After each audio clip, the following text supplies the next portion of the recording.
Question. Real estate in California. What the Seriously, can someone help?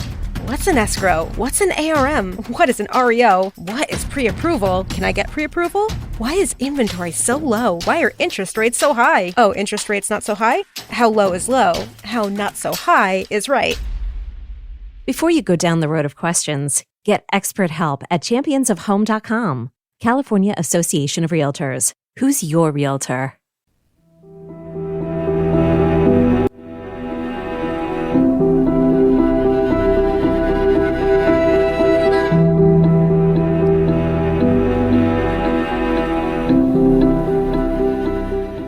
Hello, everyone. Hello. I'm Sarah. I'm Cole. And you're listening to Borrowed Bones, a podcast about fucked up, interesting, and toxic families. Mm-hmm. Before we get into today, yes, I just wanted to remind everyone to please follow, comment on Apple, Spotify, rate, review. It really, really helps us out. Mm-hmm. So just do a little star, follow, say you're great or you suck, whatever. It all helps. So just whatever you can do, that would be wonderful. Also, you can follow us on Instagram at Borrowed Bones Podcast. We also have a Divine account. That's also Borrowed Bones Podcast. It is a new Vine app. Oh, so it's just like Vine back in the day, but it's called Divine now. Oh. And it's fun. It's really, it's a lot of fun. So yeah, follow us on that. Okay. But that's it for my little housekeeping. All right. What are we talking about today? Today, we have to kind of put our tinfoil hats on a little bit. Okay. It's kind of conspiracy, but I believe it. Okay. And there's a lot of fact around it. It's not like pure conspiracy. Okay. So we are talking about the three major families that basically shaped the American economic system. Oh, so they're villains. And the reason we have the Federal Reserve. Okay. Yes. The big three banking families. Oh, bunch of capitalists. Mm-hmm. We're talking about the Morgans, the Rockefellers, and the Rothschilds. Oh. Would it be Rothchildren in the plural? I'm joking. It wouldn't be. But I know. Just, yeah. I know. But yes, we are talking about how these families really made it to where we are slaves to the banks now. Okay. Now, all of this came to be on Jekyll Island. Okay. Off the coast of Georgia. Oh, okay. In the United States. Yeah, not the Yes. not Georgia, the Asian country. Yes. So let me tell you a little bit about Jekyll Island to set the scene before we get into it. Okay. Is it spelled the same like Jekyll and Hyde? Jekyll. Yep. I did not look into the connection there because this was a lot for me to wrap my mind around. I was like, I don't even care. So if you want to look it up and comment on Apple or Spotify and let us know, Jekyll Island is named, or Jekyll and Hyde, if they're connected at all. But yes. So Jekyll Island began as a hunting and fishing destination for Native Americans in the area. Okay. Then the British colonists came, established forts, claiming land for England. Classic. Did what they did. Yep. The founder of Georgia named the island after Sir Joseph Jekyll. Oh, okay. Mm-hmm. So then, yeah. It's after a person, but I don't know if Jekyll and Hyde. Yeah, I don't know where I Robert Louis Stevenson got the name Jekyll for his character. Not sure. So Sir Joseph Jekyll is who the island is named after, and he is a financial banker for the colony. Mm-hmm. It's just crazy that right from the get-go, this island is connected to finance. Mm-hmm. Very interesting. On the backs of the indentured servants they brought with them, Jekyll Island was built into a prosperous plantation. Mm-hmm. Indentured servants. It's a polite euphemism. Very polite. This came from, I'm going to link it because I used it. I'm going to link it in the show notes. A current Georgia website, I forgot the name of it, but I have it, that's promoting Jekyll Island as a modern day like tourist destination spot. Okay. Yes. So they didn't mention indentured servants or anything. I found that elsewhere, of course, but they Well, it was Georgia, nice so pictures. Yeah. After the Civil War, in 1886, the island was purchased by the Jekyll Island Club. Now, this was a self-made club who it was made up of a group of men that included J.P. Morgan, Joseph Pulitzer, William K. Vanderbilt, Marshall Field, and William Rockefeller. So they together bought the island in 1886, and it became the Jekyll Island Club on Jekyll Island. All right.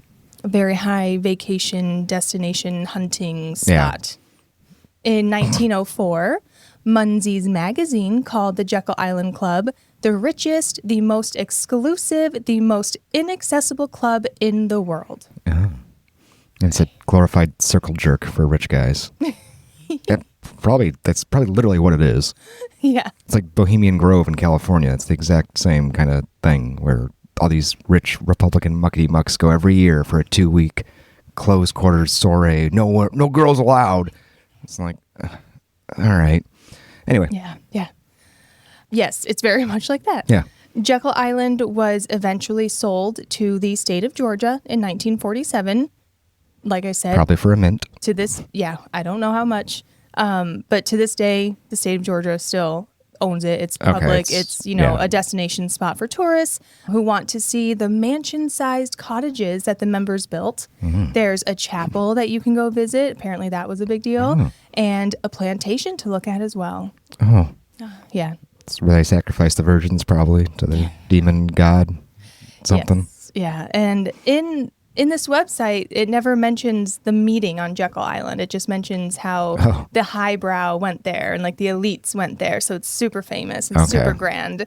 So the tourists, I doubt, that go there know the lasting effects of this super secret meeting held on Jekyll Island.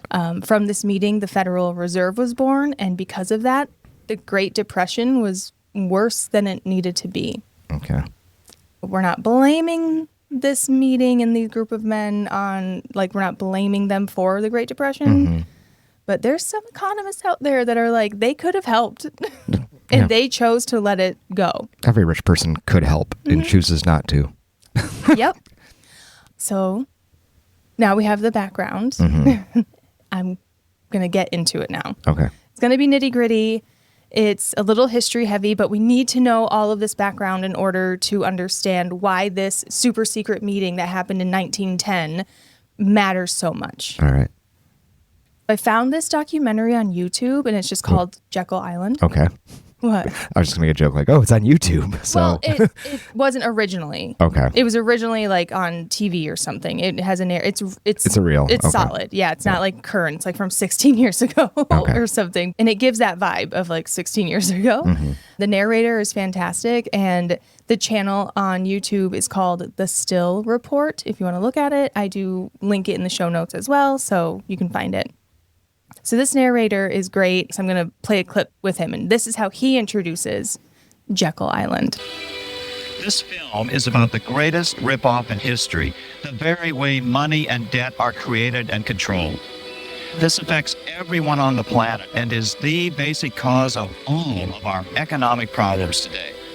It is the cause of most of the world's hunger, poverty, misery, and disease. Until we all recognize this, in every nation, there is nothing any national government can do to fix the problem, and all of us will see nothing but mounting debts and sinking standards of living. Our children will inherit this mess, and it will only get worse every single year. What's the title of the documentary? Jekyll Island. Oh, okay. Yes, it's on the channel The Still Report. Mm-hmm. Okay. Yeah. So that's his introduction to Jekyll Island and what happened on that day or that week that they had the meetings. So yes. It's a strong opening statement. Mm-hmm. Yeah. In order to really, really understand the impact of this meeting in Jekyll Island in 1910, we do need a bit of background on banks and how these three families got into this position where they held so much power. It's the profession of getting rich while not sweating. Yeah. Banking. Mm-hmm. Mm-hmm. So we're going to start with the Rothschilds. They are the oldest of the big three banking families and most likely the wealthiest, but no one knows for sure how much the family is worth due to years of family secrets. Yeah. This is what I mean. It sounds like a conspiracy, but it's not. I don't think it is. Starting in 1743, in Germany, a future coin dealer named Amschel Bauer was born. In 1769, he opened an accounting house and placed a sign on the door depicting a Roman eagle on a red shield. Okay. The shop became known as the Red Shield Firm, and in German, Red Shield is Rothschild.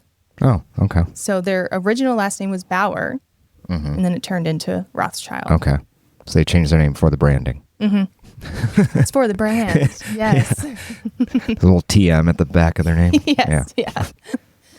Amschel then began lending money and doing banking things. It just evolved into a bank. His son, Mayer Rothschild, when he was old enough, his dad taught him the secret of banking. He taught him about leveraging and multiplying money. Mayer, as he got older, realized that lending to kings and governments was the real way to go. And this is how he would make a fortune. Why are you royalty if you need to borrow money? Why isn't the person you're borrowing from the royalty then? Like, that makes no sense to me. Like, that should, if you're not the richest one, why are you in charge? Yep. Because they're not the richest ones. That's the thing. That's the problem. Yeah. They're not the richest ones. Mayer would then go on to have 5 sons that would all get into the family business and would help spread the banking empire of the Rothschilds. He would spread like a virus. Yeah. Like a contagion. Yep. And these 5 sons were spread out throughout Europe in the bigger cities to set up banks in those areas. So now we're multi-country in Europe. And they knew by now that encouraging nations to borrow money and incur a national debt would give them power. Where do you think the mafia got its ideas from? Yeah, I know. This is what money lending. That's it. Yep. Yeah. I'll give you money, but you have to do stuff for me now. Yep. The borrowing nations would become politically captive by the Rothschilds. If a politician of a nation did something that the family didn't like, they would deny that nation loans, and they would call in any current loans from that nation. Got to pay up now. And then they would lend graciously to the nation's enemies. Yeah. Money doesn't care. Money ain't got no owners, only spenders. Yeah. The Wire. These 3 banking families would argue that. They would say, we own it. Yeah. Yeah, we own it. The Rothschilds are actually one of the reasons that Napoleon sold the Louisiana Territory to the U.S. Oh. Yeah. Napoleon wanted to fix France's economy after everything he was doing. And he didn't like the central banking system, meaning a nation borrowing from a, like I'll explain this more down the line. But he did not like the idea of a central banking system, which is what the Rothschilds were doing. And the Rothschilds and England were together, right? They work with the country. And England wanted the colonies back. They were like, this is money. Like American, which colonies? Oh, sorry, the American colonies. Okay. You're right. I forgot. Okay. I forgot. They had a lot of colonies. I forgot. Sorry. I'm a selfish American, so I only think of me, and then I forget that there's a lot. So yes, they wanted the American colonies back. They were like, we want this. They tried to strike a deal with Napoleon saying, hey, you can take the South, and we'll take the industrial North. It'll be great, and we'll squeeze more out of them. Napoleon was like, no, because a part of that deal was he had to adopt their bank. And he said, no, I don't want to be in debt to you. I don't want to borrow money from you. I don't want that. I'm trying to get France out of debt. So he sold Louisiana to help France get out of debt. Okay. And he had no interest in the American continent. Not that I read. I didn't look too far into it, but he didn't. What he was. Yeah. He didn't seem to care too much. At this point, he was caring about France and the economy. The Rothschilds and England were not happy with this because Napoleon just did whatever the fuck he wanted. And they were like, And a month later, England declared war on France. Okay. So yeah, I just like to show the influence of this one family so far. All right, so I've said central banking. We're not really sure what that is. I'm still not super sure, but I think I understand it. I'm going to do my best to explain it. Okay. Okay?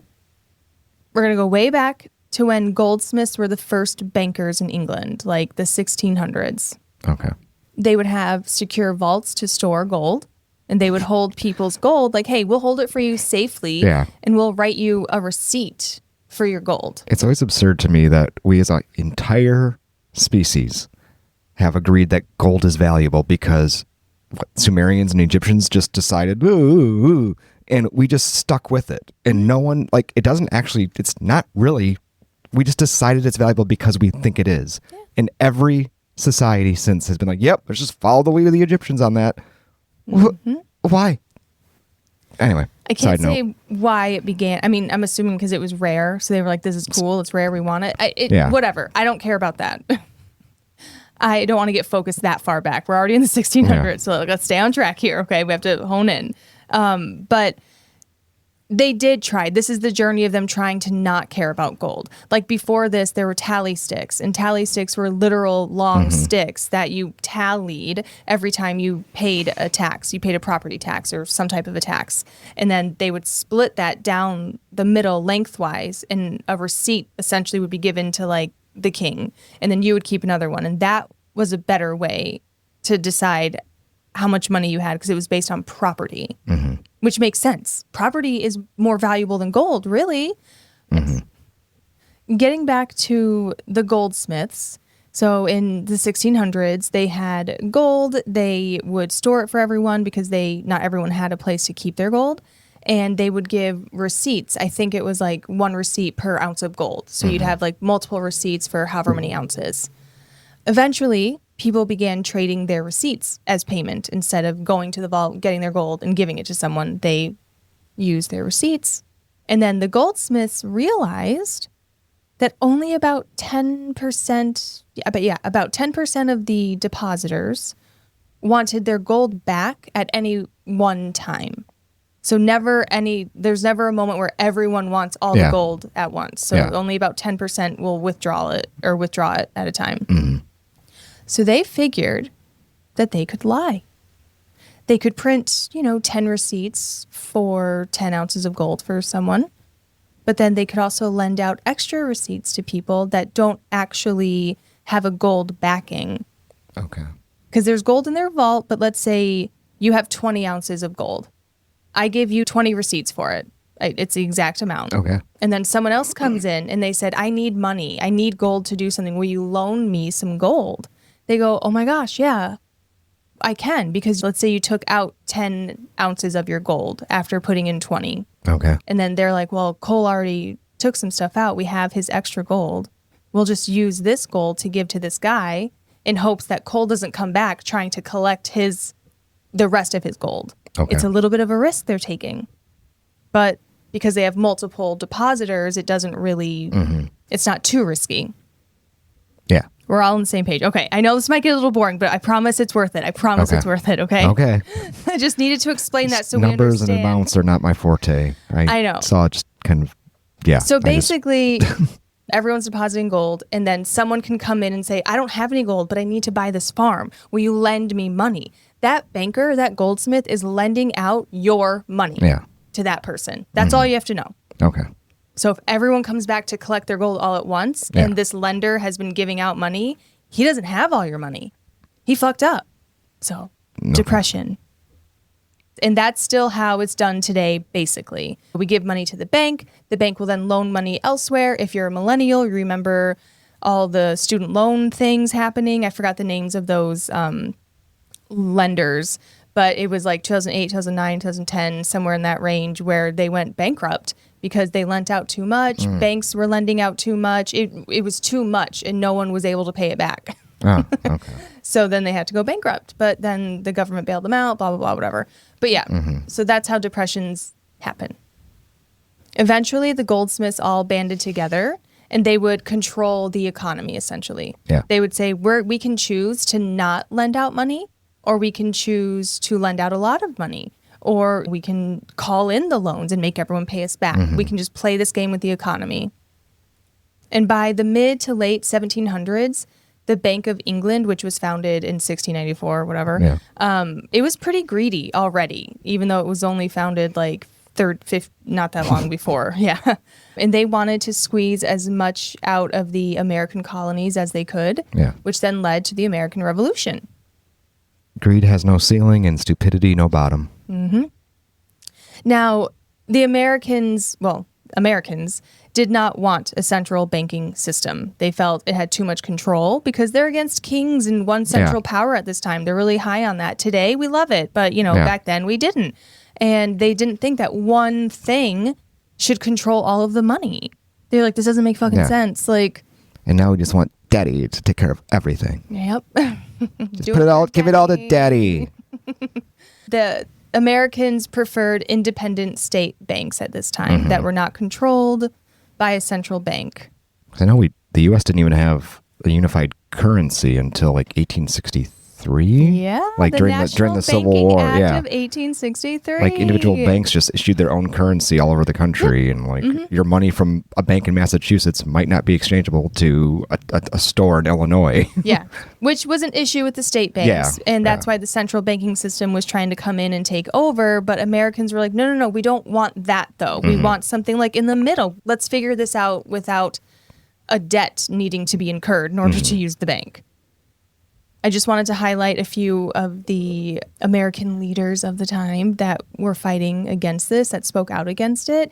In 1815, Thomas Jefferson expressed his views on central banking, and he wrote to President Monroe. He said, "The dominion of the banks must be broken or it will break us."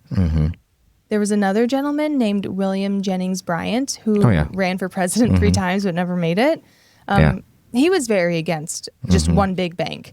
He said, "The bankers tell us that this issue of money is a function of the bank and that the government ought to go out of the banking business.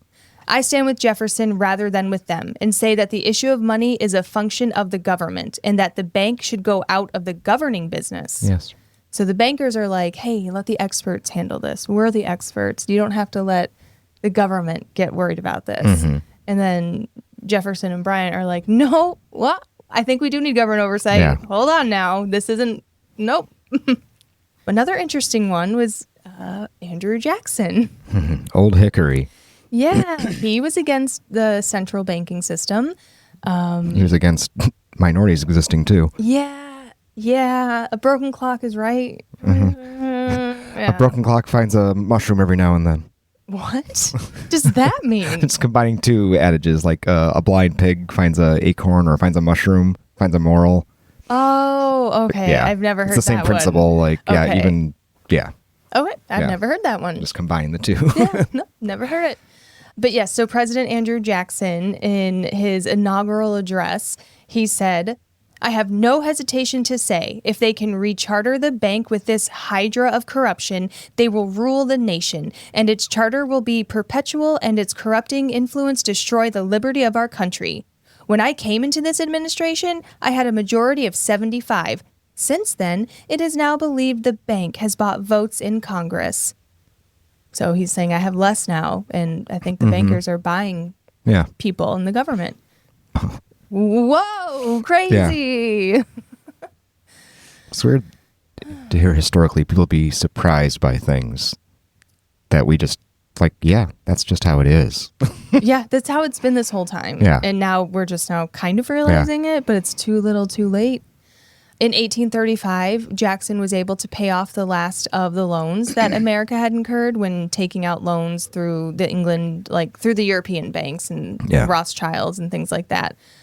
Jackson was the first and only president to ever eliminate the national debt in America. Oh. I know. I don't really like that I'm saying good things about this guy. But anyway, he did those things. So interestingly enough, though, I think 3 weeks or so after the announcement of zero national debt, it was soon after that an English house painter fired 2 shots at Jackson. The pistol misfired, but it was the first ever attempt to kill a sitting president. It was on the steps of the Capitol? I don't know. It was he hit him with his walking stick or something. Oh, that makes sense. Jackson, I don't know the whole story. Yeah, Jackson was walking on the steps of some government building. I think it was the Capitol. I don't think it was the White House. But and this guy came up to him and shot at him, and he, with his walking stick or his cane, just hit him. Beat the fuck out of him. Well, the shooter bragged and said, once he was caught, that powerful people from the banking world promised to protect him. And then he was executed. Yeah, they did. They did not. They lied. Shocking. Yeah. Again, I don't know how true that is. It's interesting, the timeline of things, though. Mm-hmm. You know? However, Jackson did go a little bit too far when fighting against the central bank. He required that all purchases be made with like an actual gold or silver backing. Like you had to have a 1-to-1 ratio. And he introduced silver into the economy instead of just gold to make it easier. And he didn't want loans. He was like, we're done with it. Like just pay. If you have the money, you're going to pay it. And that's how it's going to go. What's that country in Africa? I don't know. Eritrea? Eritrea? How do you pronounce it? I think it's Eritrea. Okay, yes, but, that's the country. But everything's just cash. Yeah. Like, no, they don't have banks. Yeah. Yeah. It's so great. Yeah, if you don't have it on you, you don't buy it. That's it. Yeah. There's a lot of other things that the country could use, but they don't need banks. I think it's unique in that sense. I think it's the only country in the world, but I don't want to speak to that. Yeah, I have no idea. Look it up. Yeah, look it up. Let us know if it's the only country in the world or not. Comment. Yeah. So when Jackson did this, it was a little bit too quick to make that hard change, and it caused a financial collapse and the Panic of 1837. So, with Jackson now out of the White House, he was done with his presidency. The bankers made the Depression of 1837 even worse because they wanted everyone to learn a lesson. Yeah. I'm not kidding. They were like, fuck this guy. Yeah. We're going to really drill it in how shitty what he did was. Mm-hmm. And so they withdrew all of their loans from the general public. Okay. And they say, pay us back now. And they also said, we will only take it back in gold. We won't use the silver-backed money. Mm-hmm. We'll only use the gold-backed money, which that sucks. Like, that's shitty. Yeah. What if you have a silver-backed dollar? You can't do anything with it now. And this depression forced the new president, Van Buren, to borrow money. Number 8. The OK Boys, the Van B Boys, the Van Buren Boys. Oh yeah, OK is also connected to Van Buren. Yeah. Oh, it is. Yeah. Oh, okay. All correct. OK. Oh, that was during. Our words I forgot that was. Yeah, I forgot it was tied to Van Buren though. Yeah, that's why we know OK more. Yeah. Anyway, listen to Borrowed Words. So Van Buren wanted to borrow money from the bankers, but like I said, they were teaching him a lesson, teaching America a lesson. And U.S. Treasury officials visited James Rothschild in Europe, and they were asking for a loan for the U.S. And he responded, this is a quote, and this is a real quote. I double-checked. He said, "Tell your colleagues that you have seen the man who is at the head of finances in Europe, and that he has told you that they cannot borrow a dollar. Not a dollar." What a dick. Nice. So they're teaching America a lesson. Yeah. They're like pressing their knees on our neck and saying, you will bend. You will. Now we're going to jump to Lincoln, 1862 to 65. President Lincoln. Yeah. And he also hates the idea of a central bank. He's fighting it. So then he adds $450 million into the economy, but he calls them U.S. notes. He just prints them. And to distinguish them from the debt owed money, so like the ones that are backed with loans, he had the U.S. notes printed with green ink on the back and a red seal on the front, leading people to call them greenbacks. And within 4 days of Congress authorizing greenbacks, bankers met at a convention in Washington, D.C. They had to come up with something to get rid of the greenbacks. They were like, this is not good. Yeah. Because this was actually a good thing for the American people. Like, greenbacks were a little more transferable state to state. Yeah. Still not as well, but still could be. Yeah. A private letter was sent out to the wealthiest stockholders and the bankers. It was known as the Hazard Circular. Okay. And it said that it will not do to allow the greenback, as it is called, to circulate as money for any length of time, as we cannot control that. But we can control the bonds, and through them, the bank issues. Bonds or loans, same thing. They just straight up say, like, we won't have control of the greenbacks, and we want control. That's all I've seen throughout all of this is these banking families want control, period. Yeah.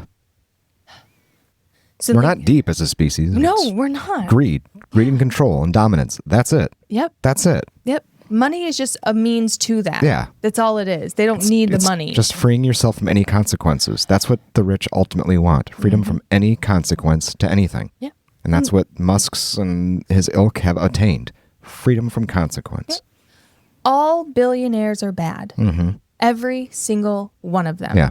Every single one. I don't care what they've done to charity. If they've not given enough to take their status down from billionaire, be a 999 millionaire. Which J.K. Rowling did until she became awful herself. She was like the first person, I think, to like say no to that, basically. Yeah, she was the first person, I think, who obtained billionaire status and then of her own accord took it away. Yeah, by her charitable work. But then she became a TERF. And yeah, it's just another tally for the millennials. It's fine. I've already mourned that. Anyway, so after Lincoln was assassinated, the bankers were,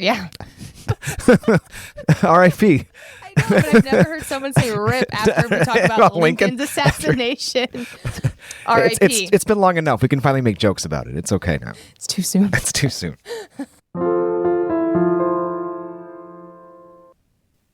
Want to get high? Maybe not really, really high, but just a little bit? Just take the edge off?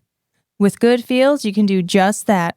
Good Feels is a cannabis seltzer that is perfect for relaxation, enjoyment, or to take that edge off when you have to be around people and don't want to be. I feel that. Good Feels Cannabis Seltzer is sugar-free and made of high-quality, natural ingredients with flavors like blood orange, grapefruit, and pineapple mango. I finished a 6-pack of the pineapple mango and loved it. Not in one sitting. It was throughout the week, of course, but it was very nice to have one after I got home instead of alcohol. That's going to make me dehydrated and not feel so good the next day. If you're not into carbonation, no worries. Good Feels has you covered with mood boosters. These are drink enhancements you add to your water, controlling the amount of THC in your drink. I'm currently sipping on water that has been enhanced by the lemonade flavor, and I've got to tell you, it's pretty nice. I'm feeling relaxed and calm. Go to shop.getgoodfeels.com today and use our promo code BONES, BONES, to get 20% off. That's shop.getgoodfeels.com, promo code BONES. And remember, you got to be 21 to buy it. Shop.getgoodfeels.com, promo code BONES. Question: real estate in California. What the Seriously, can someone help? What's an escrow? What's an ARM? What is an REO? What is pre-approval? Can I get pre-approval? Why is inventory so low? Why are interest rates so high? Oh, interest rates not so high? How low is low? How not so high is right? Before you go down the road of questions, get expert help at championsofhome.com. California Association of Realtors. Who's your realtor?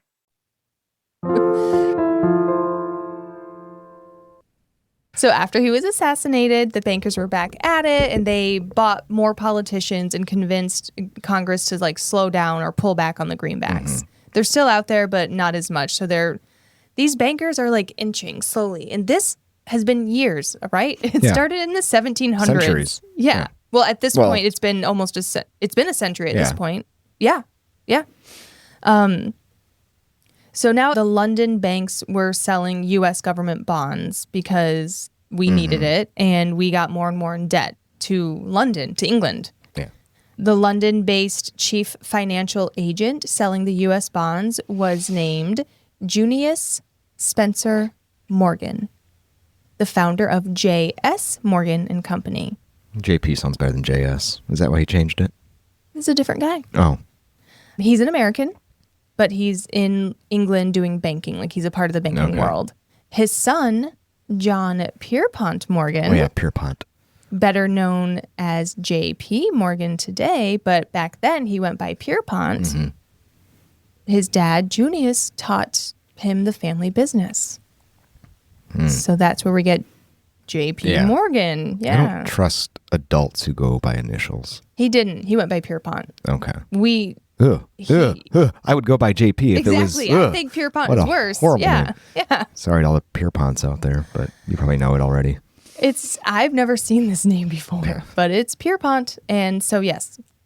I'm going to call him JP, though, because that's how we all know him best. Because he does end up taking over for his dad and renaming it JP Morgan and Company. But it started as JS. Okay. JP was a dick. He got super rich during the Civil War. He bought war profiteering. Yes, Lovely. Yes. He bought firearms for the Union Army. He purchased them himself at 50 cents each. Today, that's $16 roughly. Okay. Then he sold them to the Union for $22 each. That's about $660 today. Okay. When the draft came, he was one of the ones that paid the $300 to have someone go in his place, in his stead. And the $300 back then was about $9,800 today. The company during the Civil War rose from $30,000 to $58,000 in just 1 year from him war profiteering. The $30,000 today is $989,000. The $58,000 today is $1.5 million. So he grew very quickly profiting off of war. Yeah. Although he could say he profited off his desire to end slavery. If he wanted to end it, he would give it away for free. I'm just, that's true. Yeah, give it away for free. Yeah, give away. Yeah, if you're for the cause itself. If you're for the cause, you'll just do it. Yeah. Especially because you didn't need the money. Yeah. When you don't need the money and you do things for a cause, but you still require money, fuck you. Fuck off. Like, do it because you're nice. Yeah. But you're not a billionaire if you're nice. So it all goes hand in hand. Anyway, with all this money, J.P. Morgan and one of his friends, Edward Ketchum, they quietly bought up a lot of gold. They were scheming. And then they dumped over $1 million of gold onto the London market. And then this created a gold shortage in New York, where J.P. Morgan was based. And now Morgan and Ketchum were in a great position to sell the gold that they stored away to New York, to America, and they each profited like $60,000. So, yeah, again, another like over $1 million for them each. JP's dad, Junius, he was a very proud American and enjoyed American ideals and values, and he was just in London holding down the London branch of his company, and this is what JP was doing back in America. It made his dad really mad. He threatened JP to sever all business ties due to his greed. I'm confused. He's upset that his son is being a dick, Oh. being super greedy. He's upset that his son created this problem and then is benefiting from it. Okay. But JS was also a banker, right? Yeah, but not this bad. Oh. Yeah. Okay. JP's more. I didn't think he'd be greedier than me. Yeah, right. What the fuck? Right. I learned it from watching you, Dad. Like, what the I thought your greed would stop where mine did. Yeah. Fuck. Yep. But of course, his dad never did cut ties. Yeah, of course. What's he going to do? Like, okay. He's like, you're a bad kid. And that's it. Yeah. Fuck you, pay me. Yeah. So also in 1863, you already touched on this earlier, Congress passed the National Bank Act, which allowed for the first time a system of federally chartered banks. Okay. So now they're not using the central banking system from like Europe. They're using, they're implementing America, starting to do an American thing. This was in the midst of the American Civil War. Yeah. Like right in the middle of it. So that was a factor into it too. Which is on purpose. Chaos is their friend. Yeah. They do well when we're not paying attention. Hey, they knew this way back then. We know it today. So anyway, now they're starting to have a little more control. There's still state banks. There are still greenbacks, but now federally chartered banks are in. And this led to the creation of the First National Bank, the Second National Bank, the Third. You see all those everywhere. That's why they are that way. Okay. It's the First National, Second National, Third, because no one's creative back then. Yeah. So that's why we have all those. And because of this, just 2 years after the Civil War, there were 4 times as many federally chartered or debt-backed banknotes in the circulation, like money. 4 times as many banknotes as there were greenbacks in the system. Okay. Lincoln's Secretary of Treasury at this time, he actually helped push this act through, thinking it was a good thing. But then when he realized what was going on, he regretted it. And he said, "My agency in promoting the passage of the National Banking Act was the greatest financial mistake in my life." That was Lincoln saying that? No, his Treasury. Oh, Treasury. Like one of his people. Okay. Yeah. All right. It has built up a monopoly that affects every interest in the country. It should be repealed. But before that can be accomplished, the people will be arrayed on one side and the banks on the other, in a contest such as we have never seen in this country. This is during the Civil War, he's saying this. 2 years after. 2 years. We've never seen war. Like, what will happen? He's saying it's going to be the banks against the people, and we've never seen that. Yeah. And I don't know, it's a little prophecy, kind of, if you think about it. Okay. Now we're jumping to 1866. This is kind of boring. Congress passed another act that took greenbacks out of circulation. So now greenbacks are gone because the bankers are still gaining more power. In 1873, another act was passed, again, backed by the bankers, pushed by them, that making banknotes only backed by gold now and not silver, because that was still something that within the American economy you could use, which then made things even tighter because, like we said, if you have to pay back, like half your money is gone now.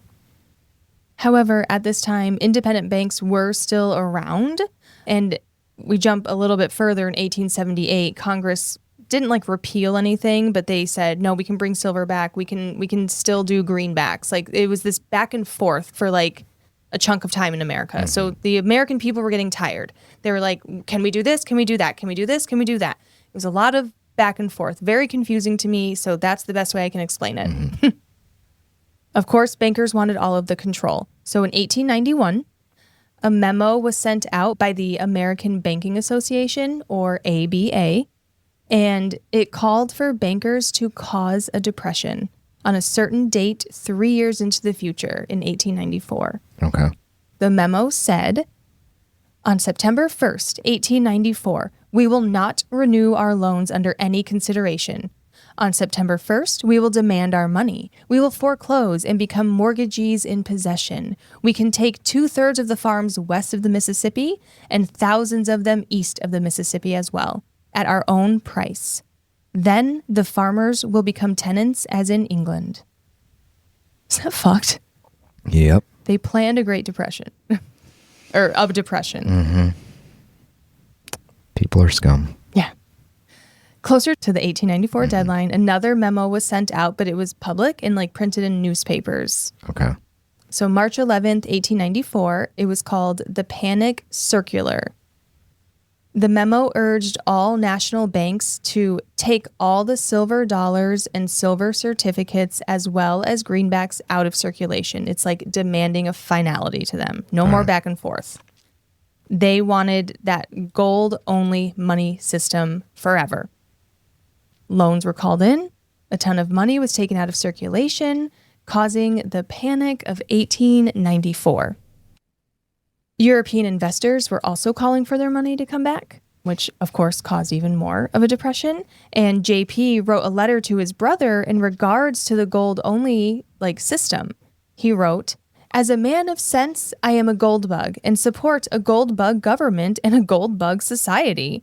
As a man of the world, I like confusion, anarchy, and war." Yeah. Lovely.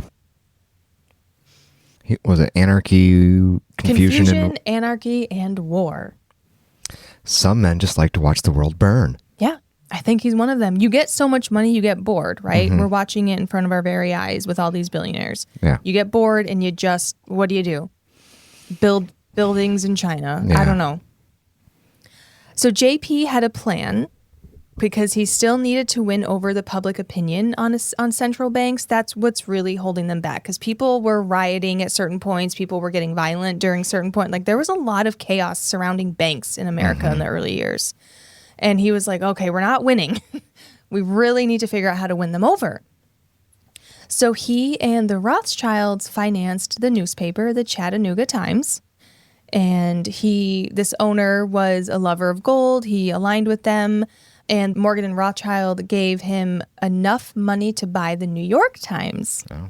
And he did purchase the New York Times. So I don't know. Who is this? His name is, or was, Adolf Ochs. I didn't look up his last name, how to pronounce it. Ochs. Yeah, Ox, Yeah. I guess. I don't know too much about him, but he did write some, favorable articles in there. So they had the New York Times in their pocket. That can help them win public favor. President McKinley was strongly backed by J.P. Morgan. Not for long. And after his terms as president, America was forever on the gold standard. He was assassinated. That's why I made that joke. I know. I'm going to talk about it. Okay. Yeah. However, the big three banking families just still were not satisfied after McKinley put in this gold-only standard. There were still some independent banks out there. And they wanted all of the banks under one central control.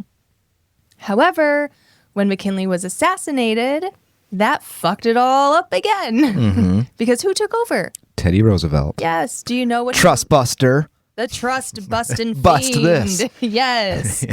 I haven't really said the word trust too much, but trust is just another word for monopoly. Yeah. That's it. So he was known as the trust buster. He hated monopolies, didn't want them. Clearly the banks were trying to become that. And Teddy Roosevelt was like, no, you're not. Yeah. But really pissed off the bankers again. He wouldn't do well as a Republican today. No. He enjoyed animals and forests and people and roads and helping and creating. He was conservationist. Yes. And, Yeah. So by 1907, JP and his buddies were just pissed. They decided to create the Panic of 1907. They attacked JP Morgan's Wall Street rival, the Heinz Morse Group. They were holders of banking, mining, steel, and shipping interests, so they were a rival. The bankers manipulated the market. William Rockefeller, he spread rumors that the Heinz copper interests were in trouble and that their banks were not doing well. They were like, uh-oh, these banks aren't doing great. And under the Heinz Morse Group, under that umbrella, there was a bank, the Knickerbocker Trust Company. Okay. JP wanted to target that specifically. He knew that this would be the easiest one to knock off, basically. He was like, this is the easiest one to kill. The Knickerbocker Trust Company was one of the largest financial institutions in the early 20th century. JP helped take it down. And after the rumors were out, people panicked and ran to the Knickerbocker Bank to withdraw all of their money. And what happens, as we've learned, if everyone at once withdraws all of their money from a bank who's lending and loaning? Depression. Yes, they don't have enough in their bank because they've lent your money out to someone else, hoping that you're not going to call it in. And so within a few days, the bank was forced to close. The fear spread to other Heinz Group banks and then to the whole banking world. It just spread like wildfire. And a lot of people went to collect their money. Banks didn't have it. Hence the Panic of 1907. JP Morgan even called in loans. He was like, yeah, I'll call mine in too. Yeah. And he refused to give out new ones. And at this time, thousands of banks in America closed. And at this point, the American public were just tired. Now JP knew that the public was looking for a savior because they didn't know who started the rumors. They just knew rumors were afoot and they listened and panicked, right? Yeah. So now the American public, they just want reliable, safe banking. My God, what can we do? And JP was like, I can be a savior here. Oh, so he becomes a malignant hero, the guy that causes the problem, saves it. Yeah, kind of like Jesus. Yeah. Okay. He died to save us from what he would do to us if he didn't. Okay. I don't know. Yeah. Malignant hero. Anyway, JP offered to save the very last Heinz bank, but only if the Heinz Morse Group, would sell him their Tennessee Coal and Iron Company for a fraction of its value. They had to agree. They were forced into it, and JP ended up putting $200 million of his own money into circulation. It wasn't really his money, though. He just printed money that wasn't backed by gold at all and just threw it back into circulation to be like, oh my God, I helped. Hey, guys, Look at me. It did help. It stimulated the economy. And by 1908, the panic was over and J.P. Morgan was viewed as a hero. Little fucker. Yeah. Also in 1908, the legislative lead on banking reform was taken over by Senator Nelson Aldrich. He was the head of the Senate Finance Committee, and he was also the father-in-law to John D. Rockefeller Jr. His daughter married him. Yep. For his stunning personality, I'm sure. Aldrich was also friends with J.P. Morgan. And Aldrich would help establish a National Monetary Commission, also known as NMC. Okay. Now, this commission would suggest proposals for banking reform, pushing for a centralized banking system. He said we needed to take politics out of finances and leave it to the experts, pushing that rhetoric again. At J.P. Morgan's suggestion, Aldrich, sorry, that's hard for me to say, Aldrich appointed J.P. Morgan's business partner, Henry Davison, as his top advisor. Aldrich also chose, I don't think he really had a choice, another... No one does. Yeah. Aldrich chose another J.P. Morgan man. His name is Abram Andrew, and he was an economics professor. Then Aldrich hired a man named Charles Conant, C-O-N-A-N-T, for research and public relations for the NMC. Then he included two other men, Warburg and Vanderlip. We'll later on learn why these people matter. Okay? So all of these gentlemen began really ramping up PR for a central bank in 1909. J.P. Morgan's friend, who was a Chicago banker, delivered a presidential address to the American Bankers Association plugging for a central bank. Then, in September of 1909, President Taft spoke in Boston and suggested that the country consider a national bank. Him and Aldrich were also friendly. September of 1909, or later that month, in 1909, the Wall Street Journal began a 14-part front-page series of editorials entitled A Central Bank of Issue, and that was written by Charles Conant. Okay. And as we just learned, he's paid by the NMC. So, of course, he's going to lean a little bit that way. Now, Warburg was also out stumping for a national bank. And when he promoted it, he was very careful to say that it would not be run by stockholders or Wall Street or any sort of monopoly-style thing. He lied. Yeah. But he made sure he knew what the public wanted to hear. He pushed for government officials to appoint experts in their fields to oversee central banking. So again, government out and experts in. And he expressed that bankers should make up most of this group. And Warburg had a famous speech that he delivered in New York in 1910. This speech was printed. 30,000 copies of it was printed. And it was distributed everywhere that spring. And then that same spring, there were numerous research volumes on various aspects of banking that were just pushed into the public, pushed in, like, hey, look at all these things we're learning about central banking, everything. With all of this information just being thrown at the masses, the object was to overload the public with information, flood the zone. That's much like we see today when the government wants to do something that they know the public won't really like. They sort of lie, and they push those lies at us. And eventually we just are like gaslit into believing that that's the way to go. They barely even try anymore. I mean, like in the last, just like... They were more clever back then. Fuck you, I'm doing it. That's why. Fuck you for asking why I'm doing it. Yeah.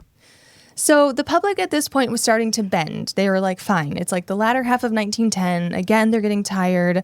But the bankers still needed to like bring it home, right? Okay, how do we cinch this? And there was a big conference with all the bigwig bankers, monetary businessmen, everyone was there. And at this conference, they spoke about how to push it. And they were like, Senator Aldrich needs to write a bill. He needs to present a bill to the government. And they needed to figure out how to write this bill. ChatGPT, they didn't have that to write it for them?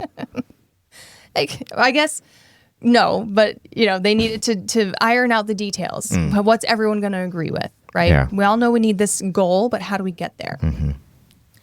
It's said that Henry Davison, but really it was JP, because Henry Davison is JP's guy, had this idea to get a small group of the top leaders together, super secret, to draft the bill. And JP arranged for a private conference at his exclusive millionaire retreat, the Jekyll Island Club. Remember, JP was co-owner of this club as well. Mm-hmm. So he facilitates all of this. He doesn't go, but he facilitates it all.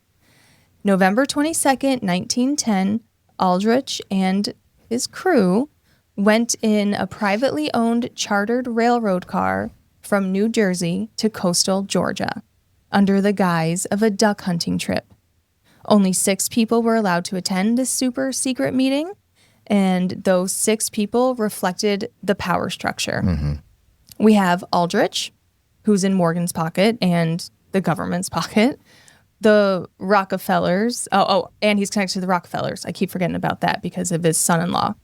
Then we have Henry Davison, who is a partner of J.P. Morgan's.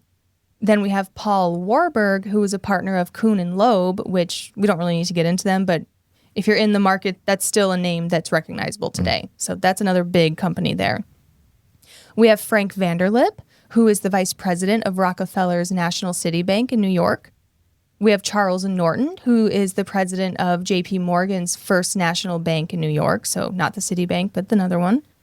And then we have Abram Andrew, who is the head of the NMC research staff, and he was recently made Secretary of Treasury under Taft. Mm-hmm.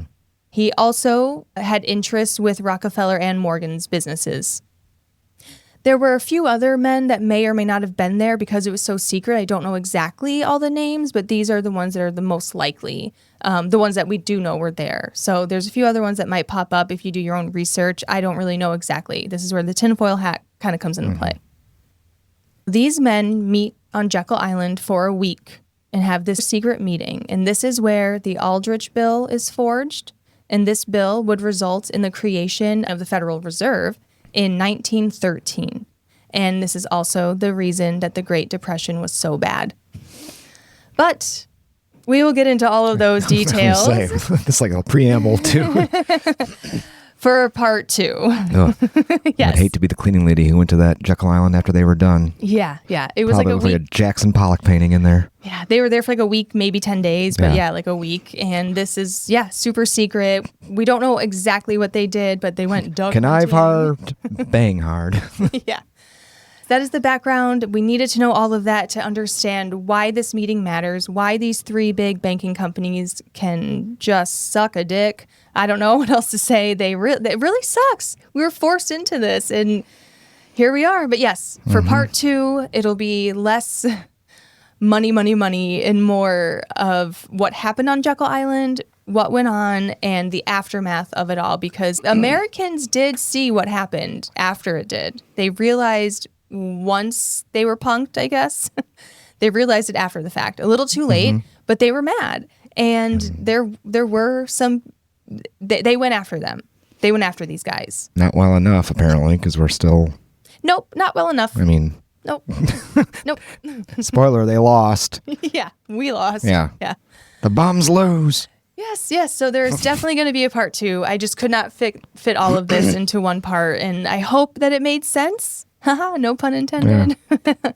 But yes, I hope it all made sense. I hope it wasn't too boring for everyone. To me, this was very interesting, and I think it helps me understand the economic system that we're in today, especially because we just went through a big house purchase, and I was like, why do we have to do all this? What is this? And interest was also a part of all of this, of course. That's how they made their money. When they lent money out, they charge, 2% interest, 3%, 4%. Yeah.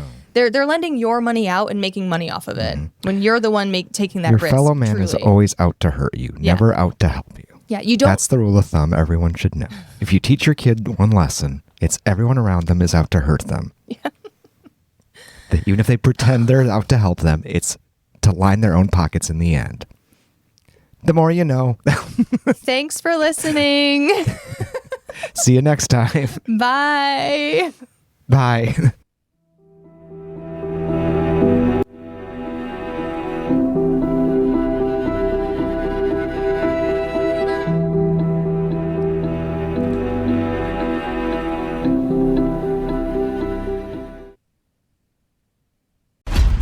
Question: real estate in California. What the Seriously, can someone help? What's an escrow? What's an ARM? What is an REO? What is pre-approval? Can I get pre-approval? Why is inventory so low? Why are interest rates so high? Oh, interest rates not so high? How low is low? How not so high is right? Before you go down the road of questions, get expert help at championsofhome.com. California Association of Realtors. Who's your realtor?